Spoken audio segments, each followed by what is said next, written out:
darf ich vorstellen, die neue JBL Partybox 110. Damit steht der offizielle Nachfolger der extrem beliebten Partybox 100 nun endlich in den Regalen. Die Optik und die Lichtshow hat JBL überarbeitet, ob sich auch beim Klang was geändert hat, das hören wir uns gleich an.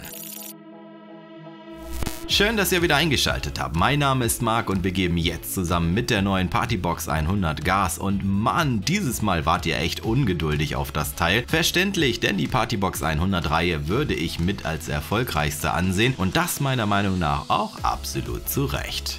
JBL hat ganz gut Hand angelegt und einiges neu gestaltet bei der Optik. So fällt natürlich als erstes die neue Lichtshow auf, die sich jetzt nicht nur wie gewohnt einzeln um die Tieftöner legt, sondern verbunden wurde und so mehr Leuchtfläche bietet. Zudem wurden die Hochtöner neu positioniert und ebenfalls mit in die Lichtshow integriert. Die Farben verlaufen nun auch zeitgleich in einem Farbmix und geben so ein bisschen Partybox 1000 Feeling ab. Vom Bling-Bling-Faktor ist die Partybox 110 also um einiges gewachsen. Gewachsen sind ebenfalls die Maße und das Gewicht, das kennen wir ja schon von neuen JBL-Produkten und auch die Partybox 110 hat es da erwischt, wenn auch nur minimal in jede Richtung. Das Gewicht hat sich um rund 1 Kilo erhöht und beträgt nun 10,8, ist aber noch immer durch die Tragegriffe sehr mobil, die auch etwas vergrößert und abgerundet wurden. Damit liegt das Teil um einiges geschmeidiger in der Hand. Die Oberseite hat JBL komplett neu gemacht und davon bin ich jetzt schon ein absoluter Fan. Die Steuerung wirkt deutlich moderner und aufgeräumter. Vom Funktionsumfang ist aber alles gleich geblieben. Play Pause, Titel vor zurück, laut leise wie gehabt. Allerdings gibt es jetzt diese beiden Drehregler für die Lautstärke und die Lichtshow und das feiere ich extrem. Drehen ist einfach so viel cooler als Tastendrücken, zumal ich die Optik auch wirklich viel schicker finde.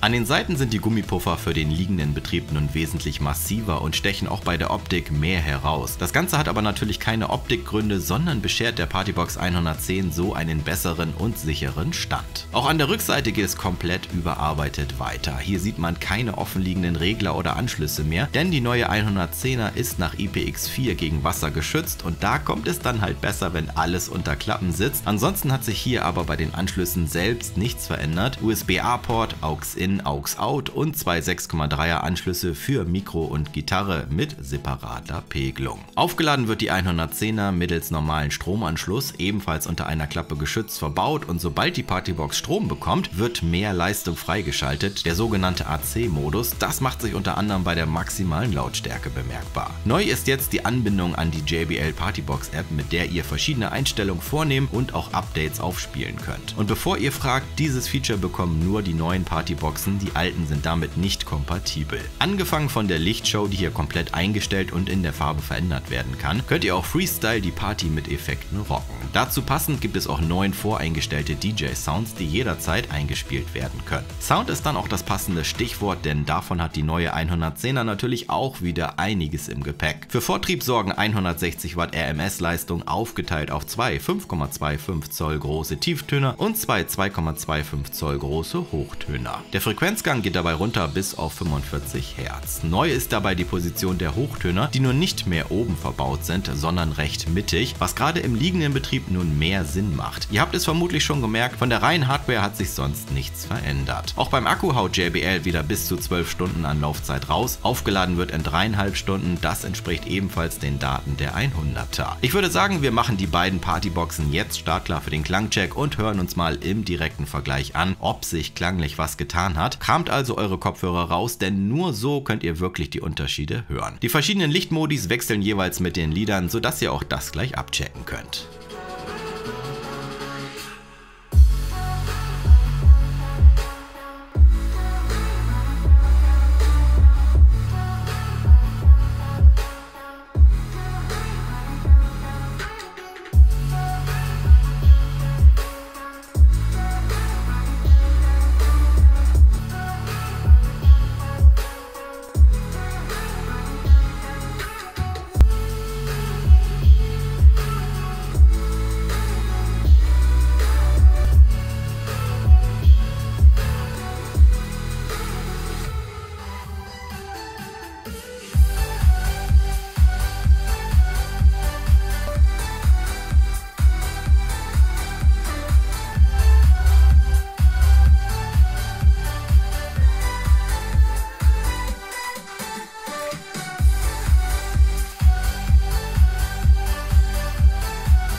Okay, das war doch mal wieder herrlich und damit ab in die Klangbesprechung. So richtig viel Unterschied hört man nicht. Je nach Lied hat die 100er minimal ausgeprägtere Höhen und die 110er minimal tieferen Bass. Aber nichts, was man hier als großen Unterschied oder neuen Sound betiteln könnte. Besitzer der 100er können also erstmal aufatmen. In der maximalen Lautstärke hat die 110er zwar leicht die Nase vorn, aber auch das ist wirklich nur minimal. Für mich sind die 100 und jetzt auch die 110 noch immer die besten Partyboxen, auch wenn es um Preis-Leistung geht. Wem das neue Design der 110er nicht wichtig ist, der wird jetzt im Abverkauf bestimmt noch ein gutes Schnäppchen mit der 100er machen können. Also Augen auf, wenn ihr da Bock drauf habt. Preislich müsst ihr JBL aktuell noch 350 € auf den Tisch legen. Links packe ich euch zu beiden in die Videobeschreibung und natürlich gibt es von mir wieder einen 10% Rabattcode obendrauf. Gönnt euch. Ich hoffe, euch hat das Video genauso viel Spaß gemacht wie mir. Wenn dem so ist, dann freue ich mich über euren Support in Form eines Abos. Checkt auch gerne mal meinen neuen TikTok-Kanal ab und lasst ein bisschen Liebe da. In diesem Sinne, ich empfehle mich. Adios!